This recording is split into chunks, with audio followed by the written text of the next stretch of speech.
साधना 4 गतियों में से एकमात्र मनुष्य गति में ही संभव है,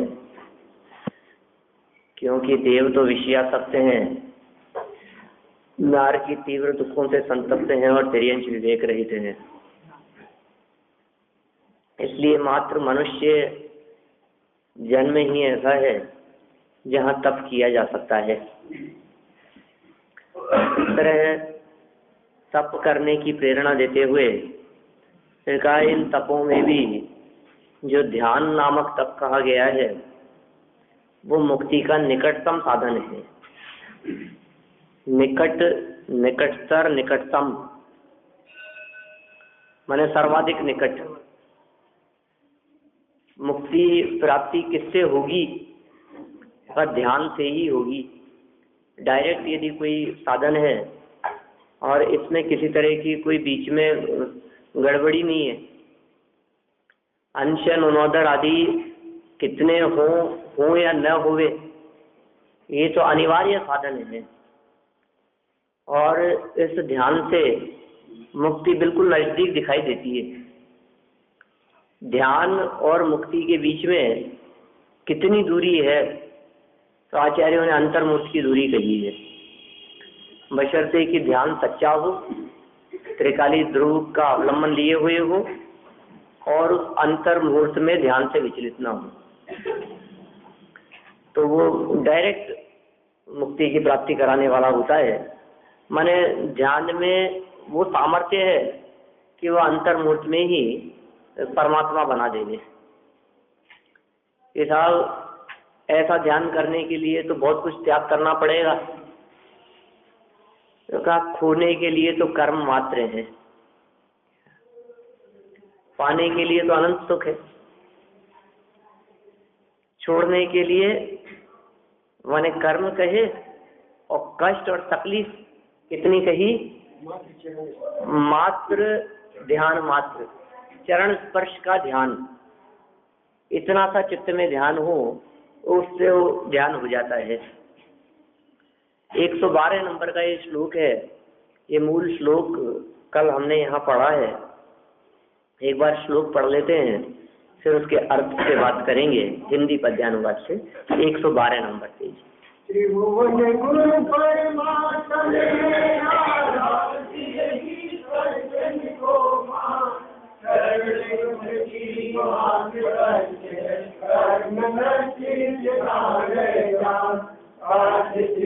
सुख होता अल्प समय में ही निज मन के बाद, क्या समाधि में करो ज्ञानी निज मन में करो विचार। मैंने देखा कितने मार्मिक शब्दों में ये बात कह दी है। यहाँ 3 लोग के जो गुरु है वे कौन है?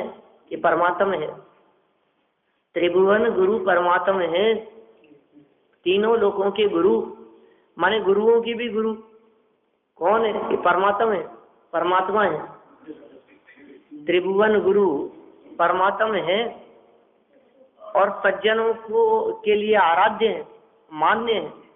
सज्जन लोग उन्हें परमात्मा स्वीकार करते, मानते हैं। और कष्ट कितना है उस अवस्था को प्राप्त करने में कि चरण स्मृति, चरण छुए तो उसमें भी कदाचित कष्ट लगे। अरे साहब झुकना पड़ेगा, कमर दर्द है, चरण छूने कोई आसान काम थोड़ी नहीं है इतना झुकना। उसमें भी किसी व्यक्ति को कष्ट लग सकता है। अरे साहब ये तो इतना तो कष्ट का काम है, हमें तो ऐसा होगा हिलना भी नहीं पड़े, हमारे को झुकना भी नहीं पड़े। ऐसा उपाय तो ये है कि आप चित्त में स्मरण मात्र करो। अब इतना तो करना ही पड़ेगा। हिलने का काम ही नहीं, झुकने का काम ही नहीं। इतना मात्र कष्ट है कि सब खर्चा कितना लगेगा।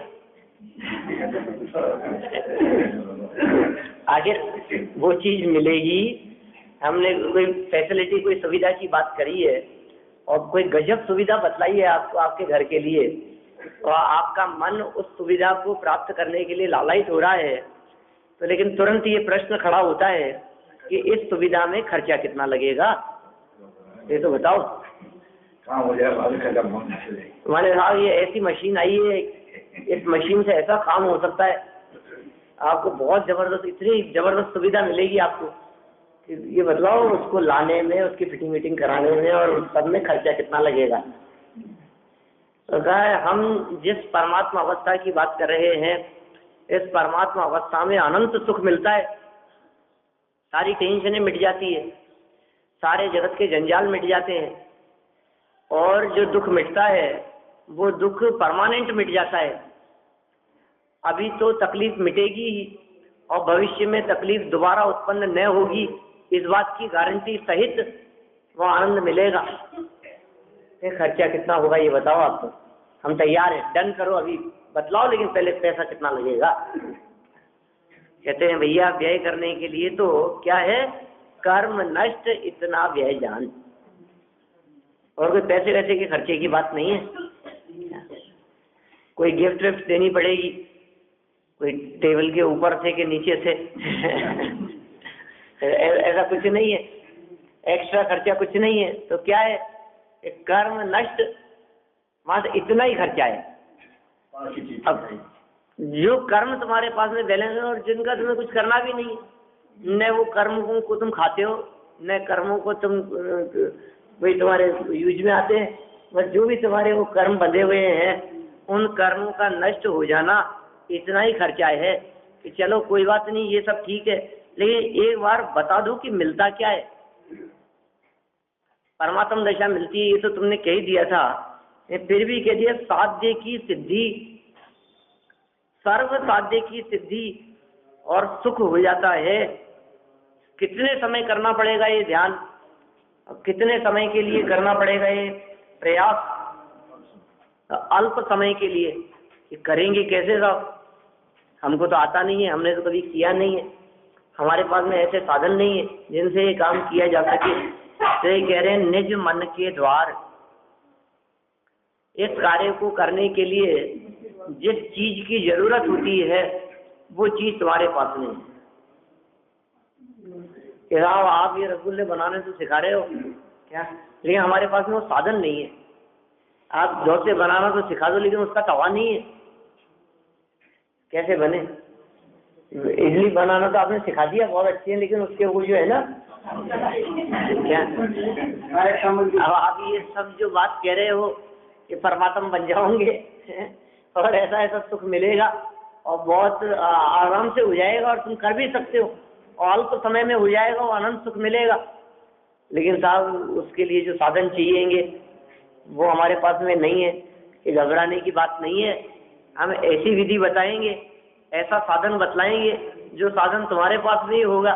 कि कौन सा साधन है और कौन सी विधि है, तो आचार्य देव ने कह दिया निज मन के द्वार,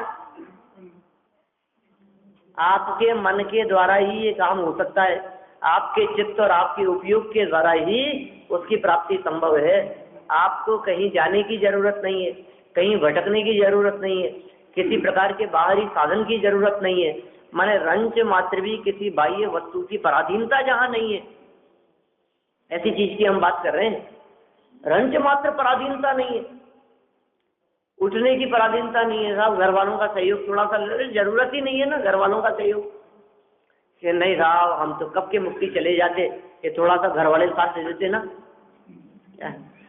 थोड़ा सा यदि बाल बच्चों का साथ होता तो हमें तो कब की, क्योंकि अब अकेले थोड़ी ना, थोड़ा सा सहयोग तो चाहिए होता है। ये कह रहे हैं किसी सहयोग की जरूरत नहीं है साहब, ये शरीर ही साथ नहीं देता, क्या करें। शरीर माध्यम खलु धर्म साधनम, शरीर साथ नहीं देता, शरीर साथ दे दे तो हम तो आज तपस्चरण करके मोक्ष चले जाएं। कह रहे हैं शरीर के भी साधन की जरूरत नहीं है, उपयोग रूपी साधन की जरूरत है, चित्त रूपी साधन की जरूरत है, जो तुम्हारे पास में मौजूद है। यह साधन समझिए आप, तिर्यंचों के पास में इतना विकास को प्राप्त नहीं है, उनमें भी सैनी पंचेंद्रिय हैं, लेकिन असैनी पंचेंद्रिय तक के जीवों के पास में साधन सुविधा नहीं है कि वे इस चीज को प्राप्त कर सकें। यह समझिए आप, देवगति नारकियों और सैनी पंचेंद्रिय तिर्यंचों के पास में यद्यपि ये मन है, लेकिन तो भी इतने उनके पास में समझिए आप वो नहीं है कि वो इसका सदुपयोग कर सके, वो उसका सदुपयोग नहीं कर पाते। इसलिए देवनार की तिरंचियों की तो बात ही नहीं है, सहनी पंचेंद्रियों की। और असहनी पंचेंद्रिय के पास में फैसिलिटी नहीं, उसके पास में मास्टर की नहीं है जिससे मुक्ति के दरवाजे खुलते हैं। मोक्ष के दरवाजे जिससे खुल सके, मोक्ष का रास्ता, मुक्ति रूपी ताले की चाबी जिसे सम्यक दर्शन कहा है, और वो सम्यक दर्शन वो किससे होता है कि बिना मन वालों के नहीं होता। मन तो तिरंचियों देवनारकियों के उनके भी है, लेकिन वो कर नहीं सकते। तो फिर मनुष्यों के अंदर सब प्रकार से सुविधा है, अति भोग नहीं, अति कष्ट नहीं, और मंद विवेक नहीं। जितना विवेक चाहिए, जितना इसको उपयोग चाहिए, जितना ज्ञान का विकास चाहिए, जितना क्षयोक्षम चाहिए, जितनी बुद्धि की प्राप्ति चाहिए, वो सब प्राप्त हो गई है। यहाँ मनुष्य गति की जीवों में तो मंद से मंद बुद्धि भी यदि सामने ले आओ तो भी कहते हैं ये सम्यक दर्शन प्राप्त करने का पात्र है। मंद बुद्धि की भी बात कर रहे हैं यहाँ। पागल नहीं होना चाहिए। अब मंद बुद्धि का समझ लो कि किसी पागल को हो जाएगा क्या, उसको तो नहीं होगा। लेकिन मनुष्य गति का जीव मिनिमम मर्यादा 8 वर्ष की उम्र, जिसकी मिनिमम उम्र 8 वर्ष की होवे, और अल्प से अल्प 8 वर्ष की उम्र में तो बुद्धिमंदी है एक प्रकार से। 8 वर्ष के बालक बालिका को कितनी समझ है बताओ? पार्टी साफ है, पार्टी साफ है, लेकिन बस जो बात सुनी है, जो बात स्वीकार की है, समझ लो बात, वो बात अंदर में उतर सकती है तो काम हो सकता है। इससे ज्यादा आसान और कुछ नहीं हो सकता है। ये बात इन्होंने कह दी, और फिर कह दिया कि समाधि में किसी प्रकार का कष्ट नहीं है। भाई हम क्या कहें आपको, इसलिए वो ज्ञानियों, जो ज्ञानी है, जो सज्जन पुरुष हैं, जो विद्वान लोग हैं, निज मन में करो विचार, अपने मन में इस बात का विचार करो कि मुझे ऐसा ध्यान क्यों नहीं कर लेना चाहिए, मेरे पास में वो चीज मौजूद है जिस ध्यान के माध्यम से मुक्ति मिल सकती है। ये बात इन्होंने यहाँ मूल श्लोक में कही है। हम इसका अर्थ पढ़ते हैं, पेज नंबर है 103। अर्थ नीचे, समाधि में 3 लोक के गुरु अर्थात भगवान की आराधना की जाती है। क्या करते हैं साहब समाधि में? समाधि में क्या करें?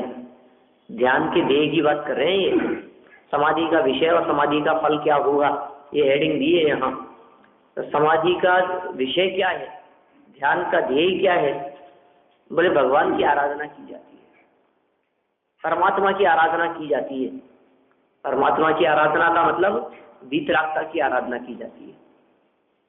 परमात्मा की आराधना का मतलब कोई व्यक्ति ये नहीं समझे कि भगवान के बारे में सोच रहे था भगवान से कुछ ना कुछ।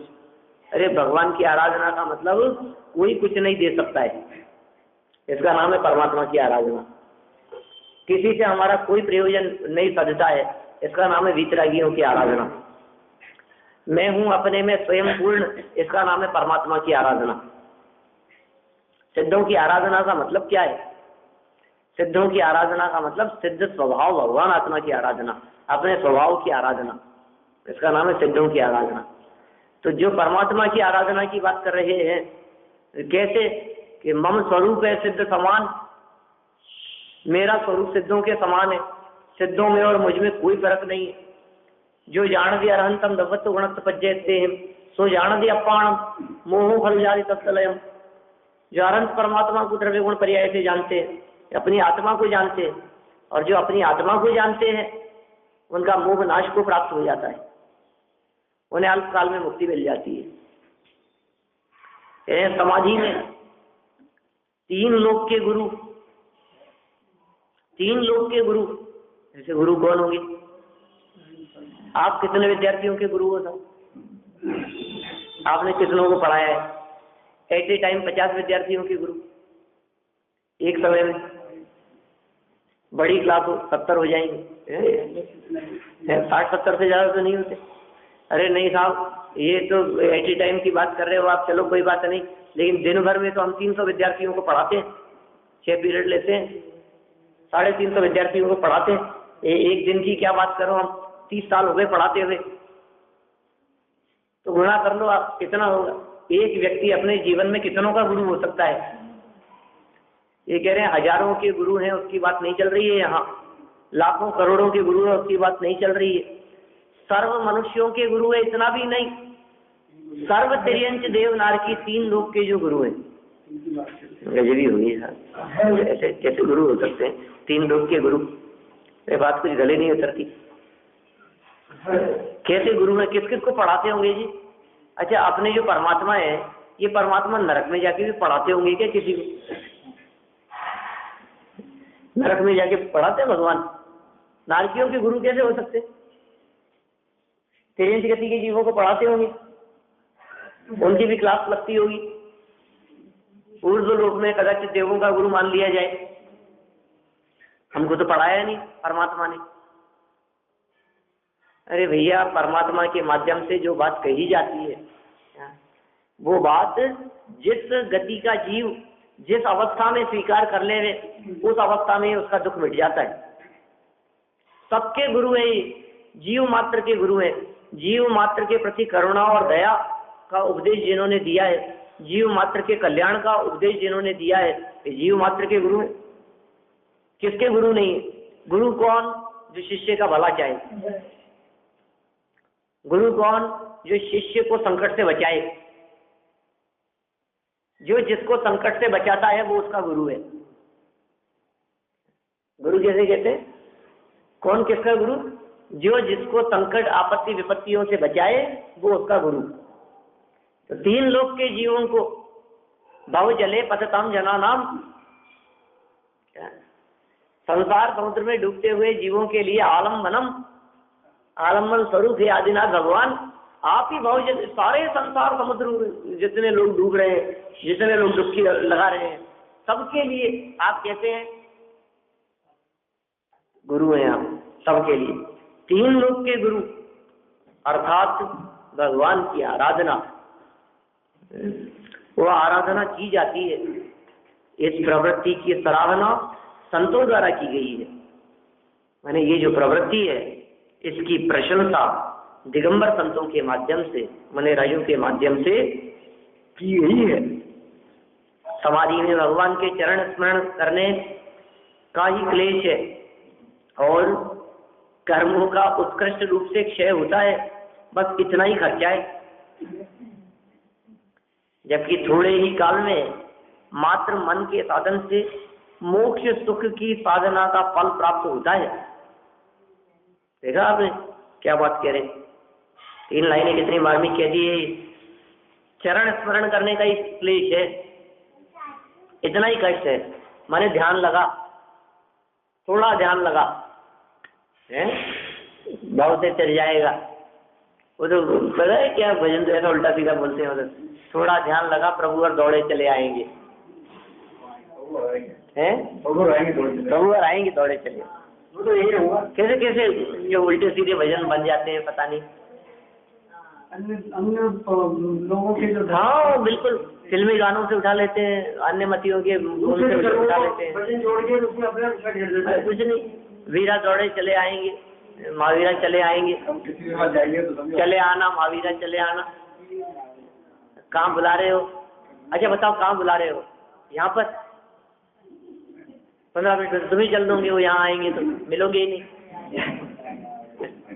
कहाँ बुलाना है? कैसा ध्यान लगाने की बात कर रहे हैं? ध्यान लगाना इतना ही कष्ट मात्र है, लेकिन ध्यान इसलिए नहीं लगाना कि वे चले आएंगे। तो साहब हम उनके पास चले जाएं, हमको भी बुला लो प्रभु सिद्धों के दरबार में। परमात्मा बुला ले कि तुम उनको बुला रहे हो। अरे संपर्क ही नहीं, कोई ऐसा काम नहीं, न उनको अपने पास में बुलाना है, न अपने को उनके पास में जाना है। हाँ, जो अपने स्वभाव में अंदर में चला जाता है वो व्यक्ति परमात्मा के बगल में जाके बैठ जाता है। अब बगल में जाकर के बैठता है तो भी परमात्मा को कोई विकल्प नहीं होता कि कोई आकर के बैठ गया। ऐसा स्वार्थीपन है, समझ लो आप। सिद्धों की दुनिया माने परम स्वार्थियों की दुनिया। कैसी है सिद्धों की दुनिया? सिद्ध परमात्माओं की दुनिया कैसी होती है? किसी को किसी से कोई मतलब नहीं है। अब सोच लो आप कैसी दुनिया में जाना चाहते हो आप। देखो लोग तो कहते भी हैं शहर की दुनिया और कॉलोनी की दुनिया के बारे में। शहर में तो आस पड़ोस में मोहल्ले में है सब परिचय, एक दूसरे के साथ में शाम को बैठना, बाहर निकल करके बैठ गए और गुआड़ी है, चौक है और सब। और कॉलोनी की दुनिया कैसी है? बगल वाले को बगल वाले से मतलब नहीं है। फ्लैट में कौन रहता है? कोई मिलना जुलना नहीं। तो जो शहर में रहते हैं उनको वहाँ की कॉलोनी की दुनिया पसंद नहीं आती। हम ये कह रहे हैं जिनको मिलना जुलना ही पसंद है, जिनको साथ ही पसंद है, जिनको संयोग पसंद है, उनको वो सिद्धों की दुनिया पसंद नहीं आएगी। यहाँ सिद्धों की दुनिया तो ऐसी दुनिया है कि बगल में और एक माई एक राज्य, एक माई अनेक अनो, एक अनेक की नहीं संख्या। ऐसे सिद्ध जिनमें अनंत सिद्ध एक में एक विराजमान है, तथापि एक दूसरे में किसी प्रकार का कोई हस्तक्षेप नहीं है। ये कह रहे हैं यहाँ पर ऐसा स्मरण मात्र, ऐसे परमात्मा का चिंतन मात्र और उस चिंतन का ही क्लेश है, कष्ट कुछ नहीं है। और इसके अलावा खर्चे में सारे कर्म चले जाएंगे। सारी जितने कर्म, जितनी कमाई है आपकी, मैक्सिमम 70 कूड़ा कूड़ी सागर तक की कमाई, वो सारी की सारी कमाई लुटानी पड़ेगी। कहते हैं कुछ पाने के लिए कुछ खोना पड़ता है। बात तो सच्ची है। परमात्मा बनने के लिए, इस अवस्था को प्राप्त करने के लिए आपको खोना पड़ेगा, लेकिन क्या कि अब तक के कमाए हुए सारे कर्म खोने पड़ेंगे। कर्मों का बैलेंस जिसका खत्म हो जाता है उसे मुक्ति की प्राप्ति होती है। यूँ कह सकते कर्मों का बैलेंस में तो थोड़ा डर लगता है। तो जाने तेरे पास इतनी संपत्ति है ना, अब वो खर्चो करोड़ नया है, वो सब छोटा पड़ेगा। देखो इतना ही खर्च है, कोई संपत्ति की बात नहीं कर रहे, क्योंकि अरबों खरबों की छोड़ने की बात करेंगे तो कहेगा मेरे पास तो है ही नहीं साहब, इसका मतलब तो पहले तो कमाऊं और फिर छोड़ूं। तो अगर तेरे पास में जो कुछ भी है और कुछ भी नहीं है तो भी तेरे पास कर्म तो है, वो छोड़ने पड़ेंगे, ये कंपलसरी शर्त है। जिन्होंने जन्म से कपड़े ही नहीं पहने, बात की थी ना एक दिन अभी, ऐसे मरे राज, अब उनको क्या छोड़ना पड़ेगा? कर्म तो छोड़ने पड़ेंगे भैया। और इतना खर्च है, जबकि थोड़े ही काल में मात्र मन के साधन से मोक्ष सुख की साधना का फल प्राप्त होता है। इसलिए हे ज्ञानी, हे सज्जन पुरुषों, तुम अच्छी तरह मन में विचार करो कि समाधि में क्या कष्ट है। अच्छी तरह विचार करो, क्या कष्ट लगता है तुम्हारे को, समाधि में क्या तकलीफ लगती है। भूख प्यास की वेदना लगती है, ऐसा लगता है कि क्या क्या छुड़वाएंगे, कितनी वेदना कितनी पीड़ा हमारे को होगी। तुम विचार करो कि समाधि में क्या कष्ट है। देखिए ये तो था मूल श्लोक। अब पंडित टोडरमल जी साहब इसका भावार्थ लिखते हुए, इसकी व्याख्या करते हुए एक पेज में क्या बात कहते हैं वो देखिए। टोडरमल जी क्या कह रहे हैं, 104 नंबर पेज। बहुत से लोग तप माने समाधि में कष्ट मानते हैं। बहुत से लोग, क्या 99% लोग, अरे साहब तप तो, अरे तप शब्द कहते ही हमारे को कष्ट दिखता है। कोई कहे कि आपको तपस्या करनी, तपस्या माने तो पता नहीं क्या करना पड़ेगा। तपस्या माने तो एक टांग पे खड़े होना पड़ेगा, तपस्या माने तो भूखे प्यासे रहना पड़ेगा, तपस्या माने कितनी वेदना, कितने संकट, कितनी परेशानियां सहनी पड़ेगी। माने तपस्या सुनते ही हमारे को पसीना आता है, घबराहट होती है। दोपहर में 12 बजे दोपहर में खड़ा रहता है। हाँ, धूप की लाए में वो तपस्या है। अरे साहब ये भी तपस्या तो है ही, बिना हिले ये भी तपस्या तो है ही साहब। अरे साहब ये भी तपस्या है। कई तरह की तपस्या दिखती है लोगों को। कई लोग तो गृहस्थी को भी तपस्या कहते हैं। ये घर गृहस्थी भी बहुत बड़ी तपस्या है। क्या जिन्होंने नहीं की है वो समझ नहीं सकते कितनी तकलीफ है। क्या माने कई तरह की तपस्या की चर्चाएं करते हैं लोग और तपस्या को कष्ट मानते हैं। ये कह रहे हैं उनमें कष्ट सहा नहीं जाता उनसे, इसलिए वे तप नहीं करते। समाधि में कष्ट है, समाधि में पीड़ा है, समाधि और तप कष्ट प्रदान करने वाले हैं। ऐसा विचार करके जिनसे वो कष्ट सहा नहीं जाता वे लोग तप नहीं करते, वे तप से दूर रहते हैं। तो उनसे कहते हैं सर्व तपों में उत्कृष्ट तप ध्यान ही है, और उसमें क्या कष्ट है वो तुम कहो। देखो भाई, तुम्हारे को तप में कष्ट लगता है, हम समझ सकते हैं तुम्हारी बात, प्रतिज्ञा लेकर के निकलना पड़ेगा, विधि नहीं मिलेगी तो क्या होगा, रस का त्याग कर दिया, क्या आज मीठे का त्याग कर दिया और आज ही शानदार हलवा बनाए। बोलो अब आप क्या करें, तो रस परित्याग तो ऐसा ही होता है सब कुछ भी। आपने जिस चीज का त्याग कर दिया, आज मीठे का त्याग किया और आज ही खीर बनी है, तो आज ही बनाना जरूरी था, आज मेरा मीठे का त्याग, हमें क्या पता आज आप क्या कराओगे। अब देखो, अब कष्ट लगता है। तो ये यहाँ ये बात कह रहे हैं कि भैया ध्यान रूपी तप की बात करो। देखो, उपवास, अनशन, उनोदर, वृत्ति परिसंख्यान, रस परित्याग, इन सब तपों के अंदर तुम्हारे को अनेक प्रकार का कष्ट लग रहा हो, लेकिन जो सर्वोत्कृष्ट तप है ऐसा ध्यान नामक तप, उस ध्यान नामक तप में तुम्हारे को किसी चीज का तो त्याग नहीं करना पड़ता और हाथ पे हाथ धर के बैठना पड़ता है। अब इसमें क्या कष्ट है तो कहो। आचार्य देव क्या कह रहे हैं, इसमें क्या कष्ट है, इसमें क्या पीड़ा है तुम्हारे ध्यान नामक तप में, वो कहो हमारे को बात, तुम कहो। माने ऐसा कह करके प्रश्न खड़ा करके जवाब दिया नहीं है, जवाब हमसे ही मांगते हैं, और मानो हमारा यही जवाब होगा कि नहीं साहब इसमें तो कोई तकलीफ नहीं है। दूसरे प्रकार के तब अभी भूखे, जो ये कहता है हम मुझसे कुछ भी करा लो, भूखे नहीं रह सकता मैं, तो उपवास नहीं कर सकता साहब, आप पैसा कितना भी ले लो, हाँ मैं पैसा दे दूंगा, उपवास इससे करा लो। बोल मेरी जगह पुण्य सारा मेरे को लग जाए, निर्जरा मेरे हो जाए। बोले ऐसा विधान अपने यहाँ नहीं है, ऐसा विधान अन्य मतियों में लगता है। वो जो ब्राह्मण पंडित जो होते हैं ना, जो पूजा आदि कराते हैं, वो सब ऐसा करते हैं, आप पैसा दे दो, अब हमको तो पैसा मिल गया, और हम जो पूजा अनुष्ठान आदि करेंगे, व्रतादि करेंगे, वो पुण्य तुम्हारे पास चले जाएगा। दुकान चला रखी है उन्होंने, और लोग ऐसा कष्ट से बचने के लिए पैसा दिया, 15,000 25,000 उनको दो, और वो सब कर लेते हैं। आपके नाम की पूजा करते होता भी है, ये जैनियों में चलने लग गया था इस तरह का। जैनियों में चलने लग गया, आपके नाम का अभिषेक कर देंगे, आपके नाम की पूजा कर आएंगे, आप जमा करा देना। अच्छा हमें बताओ, ये आहार दान में पैसे जमा करा करके आहार दान का लाभ लेने वाले लोग हैं या नहीं जैन समाज में? बाजार में तो आहार दान दिया कि नहीं, दे तो नहीं सके, लेकिन आहार दान में पैसा दे दिया ना, तो बोला आहार दान का पुण्य मिलेगा कि नहीं मिलेगा? आहार दान नहीं दिया हमने, आहार दान का पैसा दिया है, उससे क्या लेना देना है, वो अलग चीज है।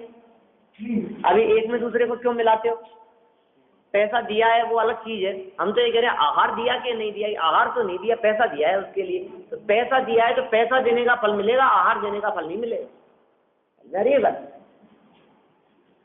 कि साहब ज्ञान दान में पैसा दे दिया, कि ज्ञान दान में पैसा दे दिया तो पैसा देने का फल तो मिल सकता है, लेकिन ज्ञान दान का फल तो नहीं मिलेगा।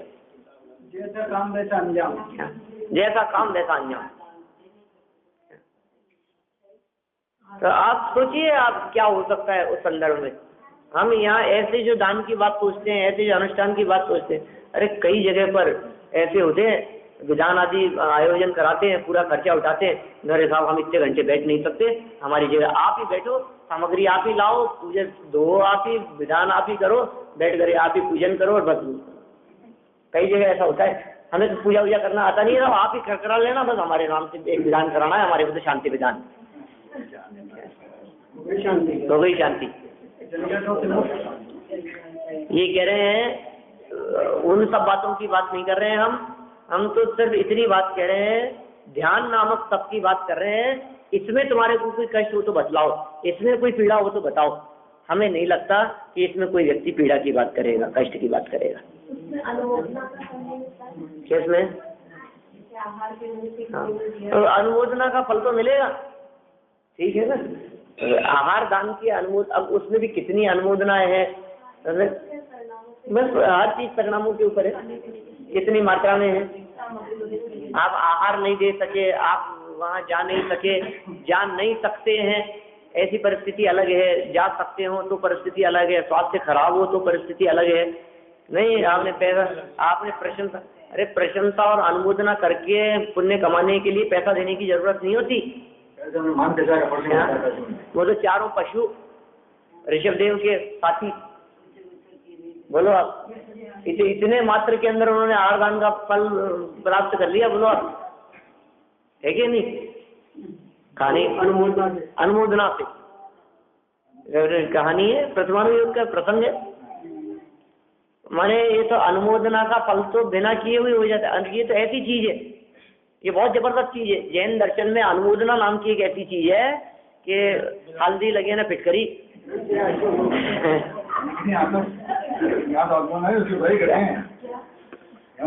माने कुछ नहीं, आपने सिर्फ इतनी प्रशंसा करी, अरे हाँ गजब काम हो रहा है, बहुत गजब प्रभावना हो रही है।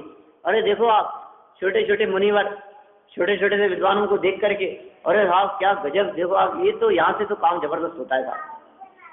ये इतना देख करके जो आपके हृदय में प्रसन्नता का भाव आता है, त्यागियों को देख करके, मुनिराजों को देख करके, धन्य है इनका जीवन, धन्य है इनका संयम, धन्य है इनका वैराग्य, ऐसा विचार करके जो आपके मन में अनुमोदना का, प्रशंसा का, अरे धन्य है ये जीव, कब ऐसा अवसर आएगा कि ऐसी दशा मेरी भी होगी। आज इनको देख करके इतनी प्रसन्नता होती है, हम भी ऐसी अवस्था को कब प्राप्त करेंगे, ऐसा मन में परिणाम आया और तुम तो ले लिया तुमने उससे उत्कृष्ट पुण्य। वो देने वाला और उस अवस्था को करने वाला वो कहता है अरे साहब हमारी हम ही जानते हैं। देने वाला पाप बांधने में है, जिसने त्याग किया है वो तो ये कहता है हमारी हम ही जानते हैं, वो तो पाप बांध रहा है। और दूसरा व्यक्ति उसको देख देख करके धन्य यार इनका त्याग और वैराग्य, और वो उससे उत्कृष्ट पुण्य बांध रहा है। ये जैन दर्शन का गणित बड़ा गजब है। ये कैसी बातें हैं, माने कौन माने इन सब बातों को। लेकिन दिगंबर संतों ने, मुनिराजों ने और साक्षात तीर्थंकर परमात्माओं ने इन सब बातों का प्रतिपादन किया है, इन सब बातों को गहराई से समझाया है। और उसको ये आचार्य देव और ये जो अपने विद्वान हैं ये अपने गले उतारने का प्रयास कर रहे हैं। मिथ्या मान्यता, विपरीत अभिप्राय छोड़ो और सत्य बात, सत्य श्रद्धान की बात जो यहाँ कही जा रही है उस बात पे भरोसा करो कि बात सच्ची यही है। क्या सच्ची बात कह दी इन्होंने। भावार्थ की 3 पंक्तियां पढ़ी है अपन ने अभी तक। यहाँ बहुत से लोग तप में कष्ट मानते हैं और उनसे कष्ट सहा नहीं जाता, इसलिए तप नहीं करते। ये साहब आप तप क्यों नहीं करते हो निर्जरा के लिए? ये अपने से नहीं हो सकता, मैं भूखे नहीं, अब भूखे छोड़े एक टाइम में नहीं रहा जाता था। अपने तो खाने का टाइम हो, लोग तो चाय के बिना नहीं रह सकते, आप खाने की बात कर रहे हो। 3 बजे चाय का टाइम है, 4 बजे तक नहीं मिले तो सर दुखने लग जाता है। जरूरी है भोजन नहीं करो, आप कुछ भी करा लो कि मेहनत मजदूरी कर सकते हैं, भाग दौड़ कर सकते हैं, सब काम कर सकते हैं, व्यवस्था सारी करा सकते हैं, लेकिन भूखे नहीं रह सकते। ये कह रहे हैं कष्ट लगता है आपको, उनसे कहते हैं, उनसे क्या बात कह रहे हैं? सर्व तपों में यदि हम कहें तो कौन से तपों में? 12 प्रकार के तपों में, ठीक है ना? कौन कौन से? 6 अंतरंग और 6 बहिरंग, 6 बहिरंग और 6 अंतरंग। अंश अनुनोदर वृत्ति परिसंख्यान, रस परित्याग विविध श्रेयसन कायक्लेश, प्रायश्चित विनय वैयावृत्ति, स्वाध्याय विसर्ग, ये तो 11। इनमें कष्ट लगे, ध्यान में कोई कष्ट हो तो बताओ। इन 12 प्रकार के तपों में, सर्व प्रकार के तपों में, तप के और भी अनेक प्रकार के कहीं भेद प्रभेद किए गए हों, तो उन सब में उत्कृष्ट तप ध्यान ही, सर्वोत्कृष्ट तप। उसमें क्या कष्ट है? हमें तो कोई कष्ट नहीं लगता, और तुम विचार करके हमसे ये कहो कि उसमें तुम्हें क्या कष्ट लगता है। और इसका प्रश्नवाचक जो ये वाक्य है, इसका जवाब सीधा सा होगा कि सच्ची बात तो यही है कि ध्यान नामक तप में किसी प्रकार का कोई कष्ट नहीं है। कष्ट के नाम पर कुछ नहीं है और आनंद के नाम पर अनंत सुख है। नीच पुरुषों का सेवन करने से लज्जा आदि का छेद होता है, परंतु ध्यान में तीन लोक के नाथ अरहंत आदि की या तीन लोक के गायक आत्मा की आराधना की जाती है। वाह! नीच पुरुषों का ध्यान करो तो लज्जा होगी, खेद होगा। किसका ध्यान कर रहे हो आप? कौन से पापियों का ध्यान कर रहे हो? विषय कषाइयों का ध्यान कर रहे हो? रागियों का ध्यान कर रहे हो? विषय भोगों में फंसे हुए जीवों का ध्यान कर रहे हो? तो वो तो ध्यान की बात नहीं है, ठीक है ना। नीच पुरुषों का सेवन करने से, माने सेवन करने का मतलब ध्यान करने से, पापियों का ध्यान करने से, रागियों और विषय कषाइयों का ध्यान करने से उनसे तो लज्जा होगी और खेद खिन्नता भी होगी, परंतु यदि ध्यान का विषय तीन लोक के नाथ हो, तीन लोक के नाथ हमारे ध्यान का विषय बन रहे हैं, तो फिर पीड़ा होगी। तो फिर आपको ऐसा बेइज्जती महसूस होगी कि अरे यार हम भी किसका ध्यान कर रहे हैं, सर्वोत्कृष्ट व्यक्ति का ध्यान कर रहे हैं। माने समझिए हमारे वो ध्यान और हमारा वो चित्त ही कितना पवित्र हो गया जिस चित्त में तीन लोक के नाथ विराज रहे हैं, जिस मन में और जिस ध्यान में। किस चीज की वैल्यू कितनी है क्या, कि जिसमें जितनी वैल्यूएबल चीज रखी हुई है उसकी कीमत ज्यादा है। तो कौन से उपयोग की, कौन से ध्यान की और कौन से ज्ञान की वैल्यू ज्यादा है, कि जिस ज्ञान में सर्वोत्कृष्ट चीज है धरी हुई, उस ज्ञान की कीमत कितनी होगी। आपके ज्ञान में क्या चीज धरी हुई है? सर्वोत्कृष्ट चीज रखी है हमारे ज्ञान में। कि क्या सर्वोत्कृष्ट चीज? कि तीन लोक के नाथ, तीन लोक में जो सर्वश्रेष्ठ है, तीन लोक में जो सबसे ज्यादा पूज्य है, तीन लोक में जो सबसे ज्यादा महान है, ऐसे परमात्मा। तो ये तीन लोक के नाथ ये कौन? अरहंत आदि। आदि में वही चार परमेष्ठी और अरहंत के अतिरिक्त अरहंत आदि में सिद्ध, आचार्य, उपाध्याय, साधु सब शामिल हो गए। अरहंत प्रथम है, बाकी के चार उनके बाद के। तो ध्यान में तीन लोक के नाथ अरहंत आदि की देखना। अब ये और महत्वपूर्ण बात कह रहे हैं, मात्र अरहंत आदि की नहीं। कोई व्यक्ति अरहंत आदि की आराधना करके ये समझे कि साहब अरे हम तो उनका ध्यान करते हैं अरहंत आदि का, और अरहंत आदि के ध्यान में भी सब लोगों के बटे हुए हैं। बहुत सारे लोग दुनिया में ऐसे दिखते हैं, तो साहब हम तो मुनि सुव्रत का, हम तो एक पार्श्वनाथ का ध्यान करते हैं बस, अपने तो एक पार्श्वनाथ हैं। कई लोग ऐसे मिल जाएंगे महावीर भगवान के नाम पर, महावीर भगवान के नाम पर चाहो जितना ले लो आप, उनकी प्रतिमा विराजमान होनी चाहिए, उनका मंदिर होना चाहिए, दूसरे तीर्थंकरों की बात नहीं। महावीर जी की जो पीछे वाली है ना मूर्ति मैन, उसमें बोले वो भगवान की तीन गले लोग जो आते हैं ना, सब कंखे नजर आते हैं ना ऐसे, परंतु उसका ध्यान करते हैं। वाह क्या बात है। उस प्रतिमा का ध्यान करते हैं जिसमें वो कंठियां नजर आ रही है। कोई किसका और कोई किसका ध्यान करने वालों की बातें हैं ये तो सब। कह रहे हैं परमात्मा के ध्यान के अंदर परमात्मा का ध्यान नहीं है, इसमें एक मार्मिक बात छिपी हुई है। परमात्मा के ध्यान में आत्मा का ध्यान छिपा है। सब आत्मा की अवस्थाएं आत्मा ही है शरण। आचार्य कुंद की जो दृष्टि है, सब आत्मा की अवस्थाएं हैं, तो शरण किसका लेवे ये बताओ। कि आत्मा का शरण ले लो, सबका शरण हो गया। ये वाक्य यहाँ टोडरमल जी ने भी कह दिया, भावार्थ ने ये बात स्पष्ट कर दी। तीन लोक के नाथ अरहंत आदि की या फिर तीन लोक के गायक आत्मा की आराधना की जाती है। वाह। ध्यान में ऐसा बंटवारा भी होता है क्या? क्या है उसकी आत्मा की? तो ध्यान में बंटवारा क्या, ध्यान तो चिंतन स्वरूप है ना। अब आप किसका चिंतन कर रहे हो? आपके चिंतन और आपके विकल्प में क्या चल रहा है, वहां से हटा और वहां आ गया, बदलता रहता है ध्यान। और बदलना बंद हो जाए और एक आत्मा का ध्यान हो गए तो ये जीव स्वयं परमात्मा बन जाता है। तो इस तरह से यहाँ तीन लोक के गायक, जाननहार, गायक आत्मा का पर्यायवाची है, और ऐसे आत्मा की आराधना की जाती है ध्यान में।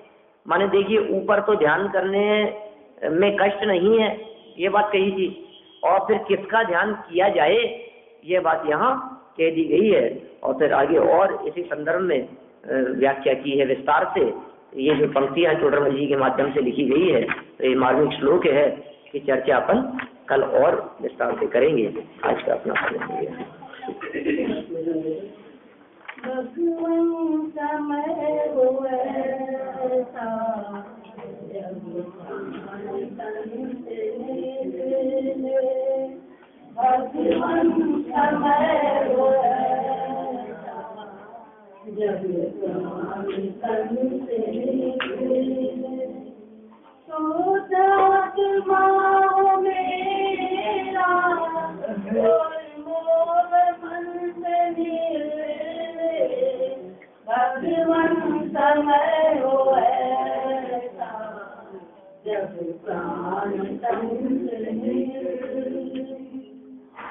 मुनिराज मेरे सन्मुख उपदेश दे रहे, मुनिराज मेरे सन्मुख उपदेश दे रहे,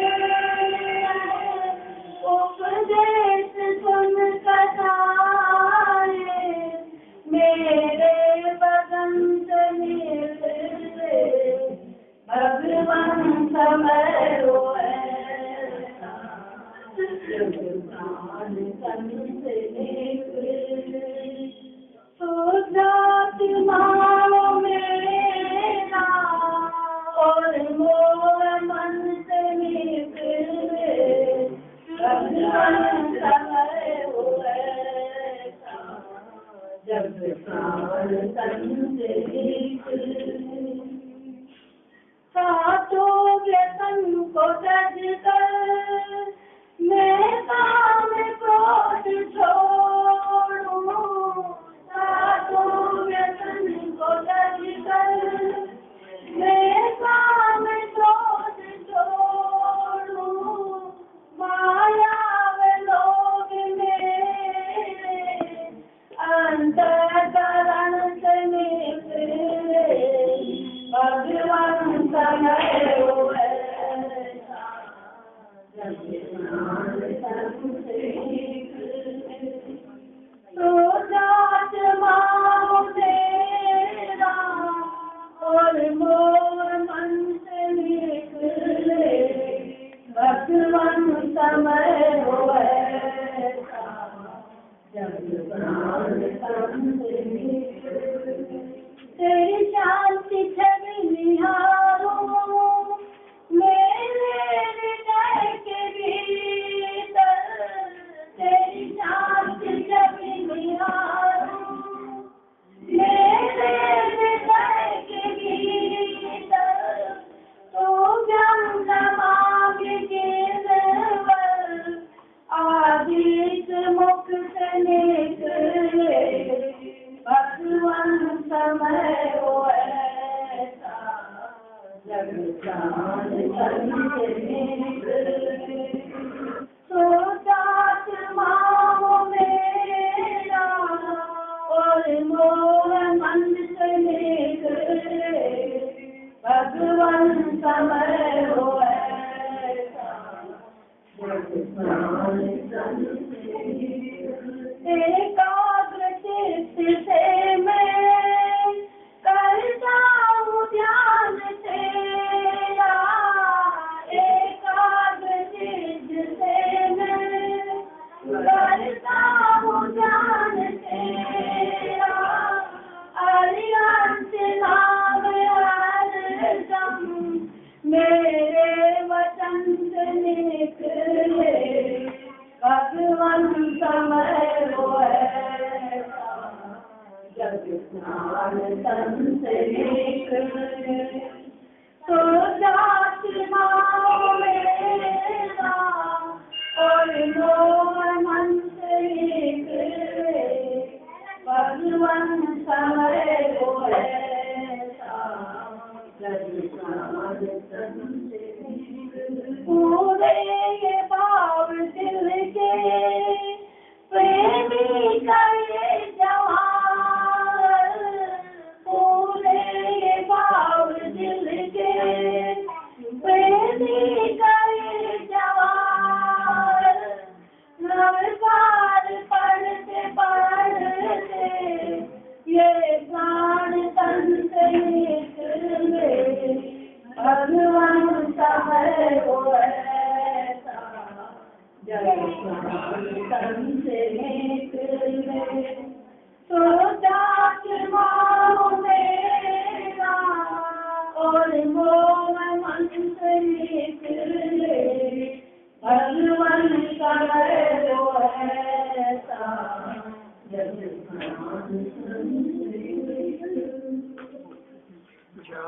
वाणी के ज्ञान के कारो तो वाणी मस्तक नमो सदाये तिरु